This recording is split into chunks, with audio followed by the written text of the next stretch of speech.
कोलकाता से इन्होंने बीए किया था। बच्चों बीए क्या होता है? जो ये बीए होता है ये स्नातक की डिग्री होती है। बीए इसकी जो फुल फॉर्म होगी वो क्या होगी?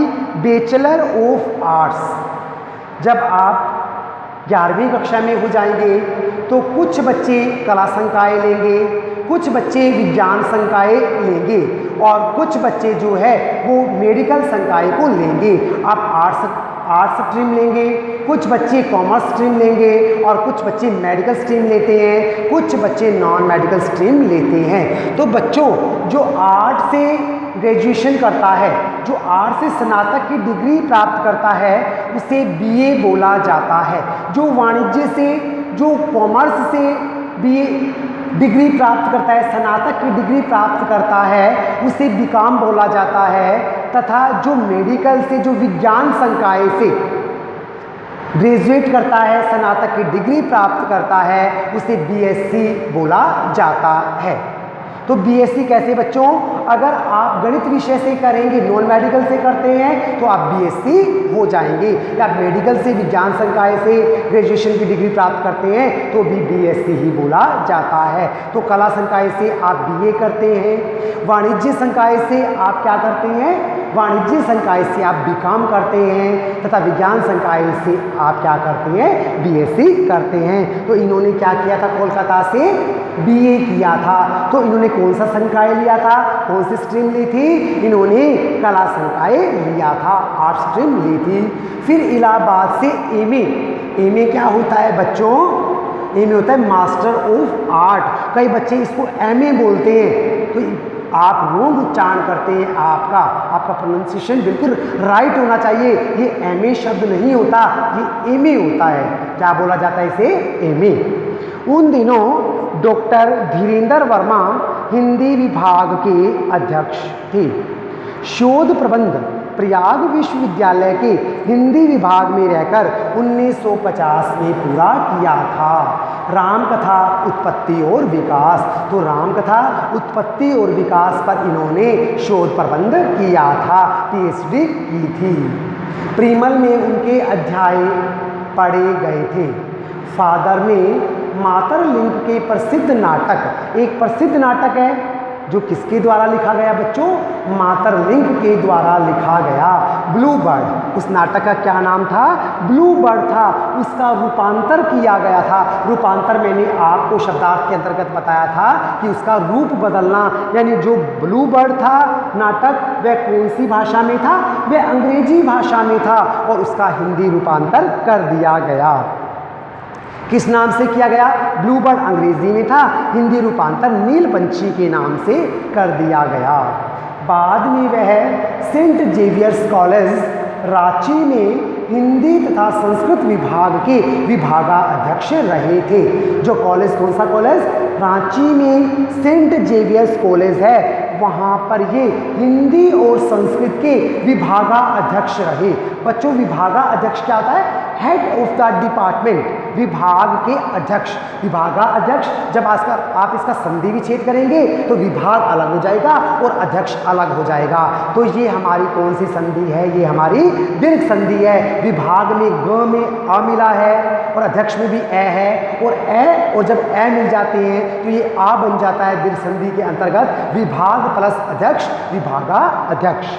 तो ये सेंट जेवियर्स कॉलेज रांची में हिंदी और संस्कृत विभाग के विभागाध्यक्ष हो गए और यही इन्होंने अपना प्रसिद्ध अंग्रेजी हिंदी कोश तैयार किया। बच्चों अंग्रेजी हिंदी कोश, कोश क्या होता है? डिक्शनरी। जो ये कोश है ना हमारा, कोश में हम शलगम वाला शय लगाते हैं तो ये हमारा शब्दकोश डिक्शनरी के लिए प्रयोग होता है। और जब हम कोश में षटकोण वाला शय लगा देते हैं तो इसका अर्थ हो जाता है खजाना, ट्रेजर। ये ऊपर वाला कोश जिसमें शलगम वाला शय आया है ये हमारा क्या है? डिक्शनरी के लिए प्रयोग होता है। और जो ये शय षटकोण वाला होता है यह कोश हमारा खजाना होता है जिसे हम ट्रेजर बोलते हैं। तो बच्चों आगे देखिए, इन्होंने अपना प्रसिद्ध अंग्रेजी हिंदी कोश तैयार किया और बाइबल का अनुवाद भी।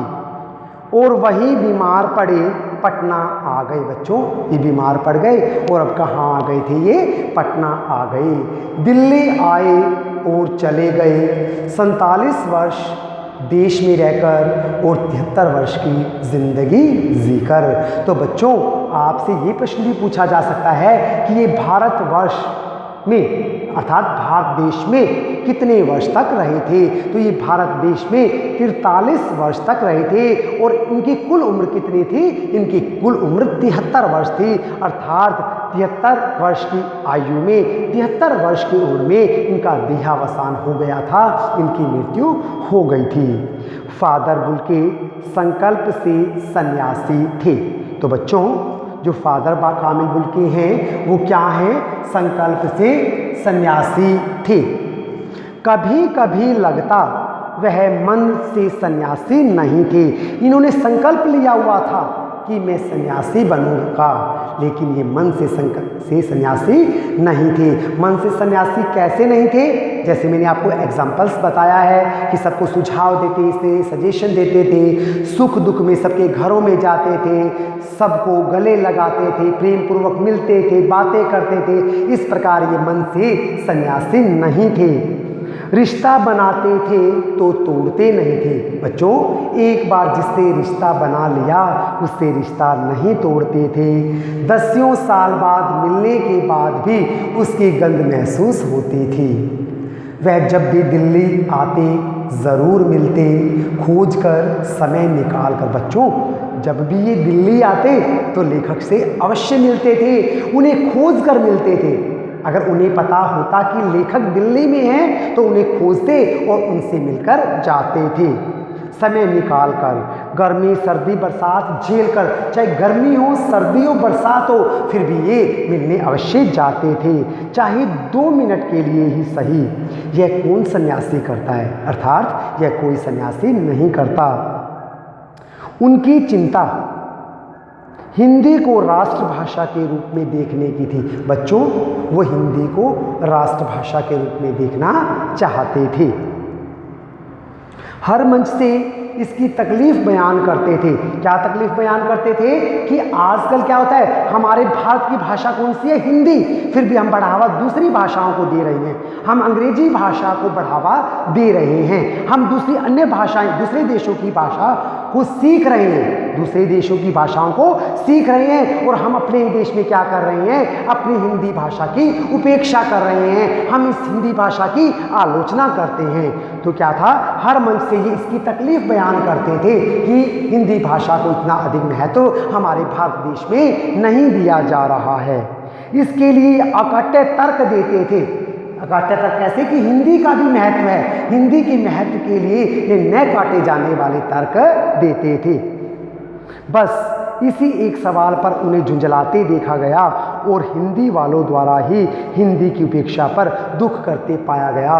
उन्होंने क्या देखा, जो हिंदी वाले ही हैं वही क्या कर रहे हैं, हिंदी भाषा की उपेक्षा कर रहे हैं, उसे निग्लेक्ट कर रहे हैं, उसके प्रति लापरवाही दिखा रहे हैं। तो क्या करते, फिर ये झुंझला उठते थे कि जब हिंदी वाले ही ऐसा करेंगे तो अन्य भाषा वाले तो वैसे ही इसको इतना महत्व नहीं देंगे। कई बार आप लोग देखते हैं कि जो हिंदी अध्यापक होते हैं, हिंदी अध्यापक भी कई बार अपनी भाषा की आलोचना करते हैं और वो अपना इंप्रेशन बनाने के लिए, अपना प्रभाव बनाने के लिए अंग्रेजी की ओर भागते हैं। बच्चों में सभी भाषाओं का ज्ञान होना चाहिए, लेकिन ऐसा नहीं है कि ज्ञान की बातें केवल दूसरी भाषाओं में हैं और हिंदी भाषा में नहीं है। हमें सभी भाषाओं का ज्ञान होना चाहिए, लेकिन ज्ञान की जो बातें हैं वो सभी भाषाओं में हैं।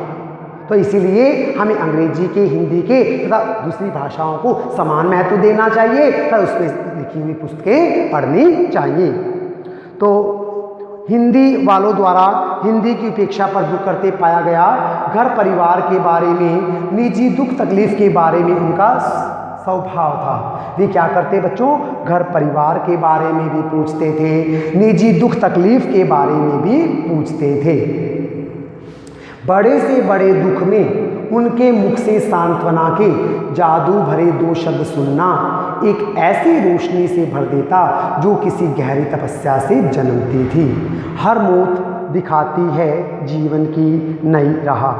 मुझे अपनी पत्नी और पुत्र की मृत्यु याद आ रही है और फादर के शब्दों की झड़ती विरल शांति भी। अर्थात जब मेरी पत्नी और पुत्र की मृत्यु हुई थी तो वे मेरे घर आए थे और उन्होंने मुझे सांत्वना भरे शब्द बोलकर सहानुभूति दी थी।